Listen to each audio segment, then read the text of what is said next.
हमने previous video में adverb और उसकी टाइप्स देखी थी।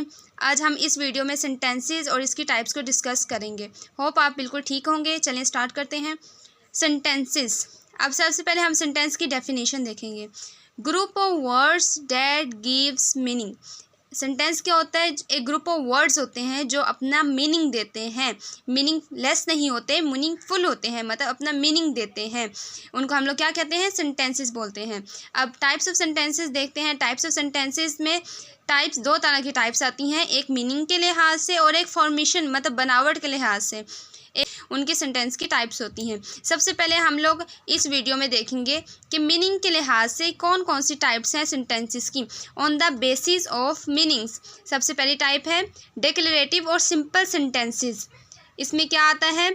सम सेंटेंसेस मेक स्टेटमेंट और डिक्लेरेशन। डिक्लेरेशन का मतलब ये स्टेटमेंट होता है कि जो सेंटेंस होती है वो एक स्टेटमेंट अगर दे रही है तो उसको हम लोग क्या कहेंगे? डिक्लेरेटिव और सिंपल सेंटेंस कहेंगे। सिंपल हम लोग क्यों कह रहे हैं? क्योंकि उसमें कोई नेगेटिव साइन नहीं होगा, ना ही कोई नोट का इस्तेमाल किया होगा, तो हम लोग इसको क्या कहेंगे? डिक्लेरेटिव। डिक्लेरेटिव का मतलब होता है स्टेटमेंट देना। अब कोई सेंटेंस स्टेटमेंट दे रही है तो इसका मतलब है declarative sentences. Declarative sentence or declarative sentence is also called a statements.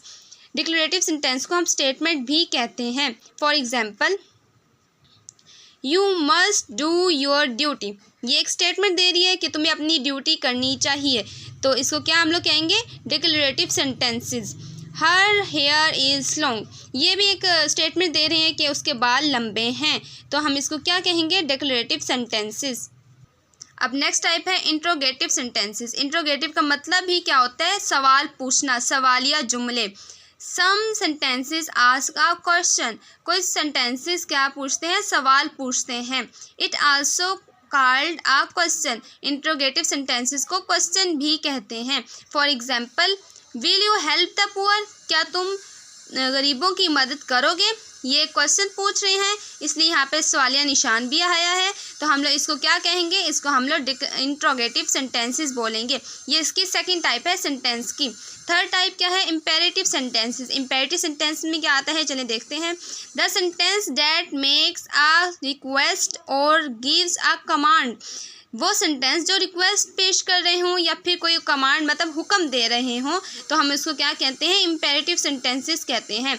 Imperative sentence it is also called a command. Imperative sentence को कमांड मतलब जिस जुमले में हुक्म दे रहा हो कोई, तो हम उसको क्या कहेंगे? इम्पेरेटिव सेंटेंसेस बोलेंगे। For example, do you do your duty honesty. अपनी ऑनेस्टी के साथ मतलब ईमानदारी के साथ अपनी ड्यूटी करो, तो हम क्या कह रहे हैं? उनको कमांड दे रहे हैं, नसीहत दे रहे हैं कि अपनी ऑनेस्टी के साथ, ध्यानदारी के साथ, ईमानदारी के साथ अपनी ड्यूटी करें। तो ये क्या है? एक हुक्म है, कमांड है, तो हम इसको क्या कहेंगे? इम्पेरेटिव सेंटेंसेस कहेंगे।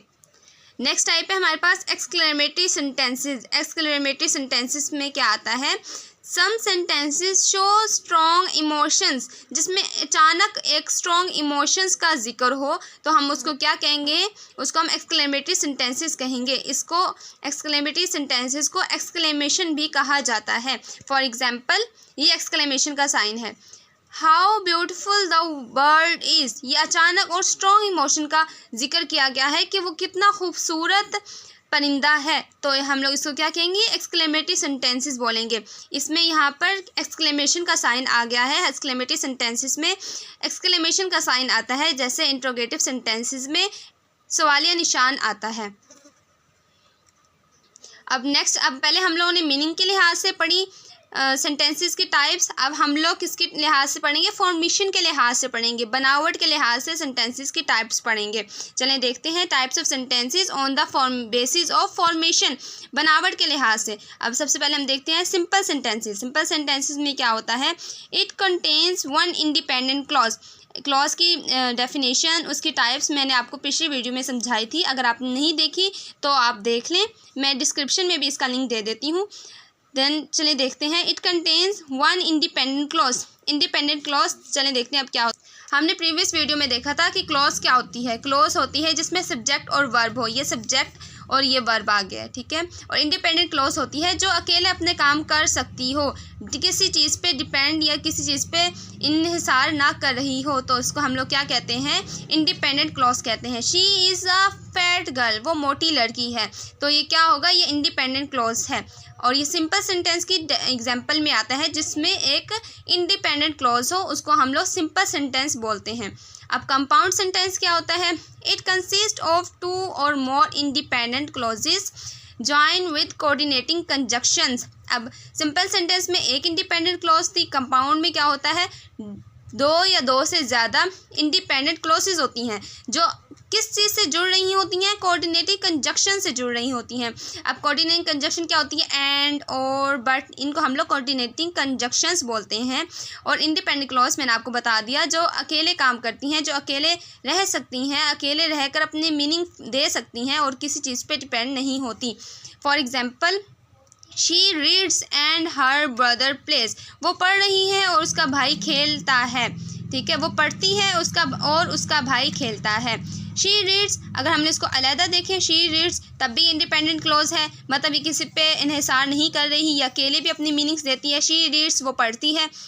हर ब्रदर प्लेस, उसका भाई खेलता है, अगर इसको हम दोनों का अलहदा कर दें तब भी अपनी मीनिंग्स दे रहे हैं। जैसे शी रीड्स, वो पढ़ती है, हर ब्रदर प्लेस, इसका भाई खेलता है, ये दोनों क्या होते हैं, इंडिपेंडेंट क्लॉजेस होती हैं। अब एंड को देखते हैं, एंड क्या है, कोऑर्डिनेटिंग कंजक्शन, जो 2 इंडिपेंडेंट क्लॉज को मिला रहा है, तो इसको क्या कहेंगे, कोऑर्डिनेटिंग कंजक्शन इसको बोलेंगे हम लोग। नेक्स्ट है कम्प्लेक्स सेंटेंसेस। कम्प्लेक्स सेंटेंसेस की क्या डेफिनेशन है, इट कंसिस्ट ऑफ 2 और more independent clauses and at least 1 dependent clauses. अब सिंपल में हमने पढ़ा था कि एक इंडिपेंडेंट क्लॉज होती है, कंपाउंड में पढ़ा था कि 2 इंडिपेंडेंट क्लॉजेस होती हैं, और कम्प्लेक्स में पढ़ रहे हैं कि 2 या 2 से ज़्यादा इंडिपेंडेंट क्लॉजेस होंगी और एक डिपेंडेंट क्लॉज भी होगी। चलिए इसकी एग्जाम्पल देखते हैं। I did not go to school, मैं स्कूल नहीं जाऊँगा, ठीक है, मैं स्कूल नहीं जाऊँगा। तो अब इसमें क्या है, ये इंडिपेंडेंट क्लॉज है। अगर हम इसको अलहदा कर दें, I did not go to school, मैं स्कूल नहीं जाऊँगा, तो ये क्या होगा, इंडिपेंडेंट क्लॉज है, मतलब ये अकेले अपना मीनिंग देती है। इंडिपेंडेंट क्लॉज वो होती है जो किसी पे डिपेंड नहीं करती, वो अकेले रह सकती है, अकेले रहकर अपना मीनिंग दे सकती है। As I was ill, as I was ill, चूँकि मैं बीमार था। एज आई वॉज इल, मैं स्कूल नहीं गया क्योंकि मैं बीमार था, ठीक है। चूँकि मैं बीमार था, ये अगर हम लोग अकेले इसको देखें तो एज आई वॉज इल, चूँकि मैं बीमार था इसलिए मैं स्कूल नहीं गया। तो अगर हम लोग इसको अलहदा कर दें तो फिर ये क्या है, डिपेंडेंट क्लॉज बन जाती है, ये डिपेंड करती है इस क्लॉज पे, ये डिपेंड कर रही है, तो हम इसको क्या कहेंगे, डिपेंडेंट क्लॉज बोलेंगे। Thanks for watching the video. Please subscribe my channel and like the video.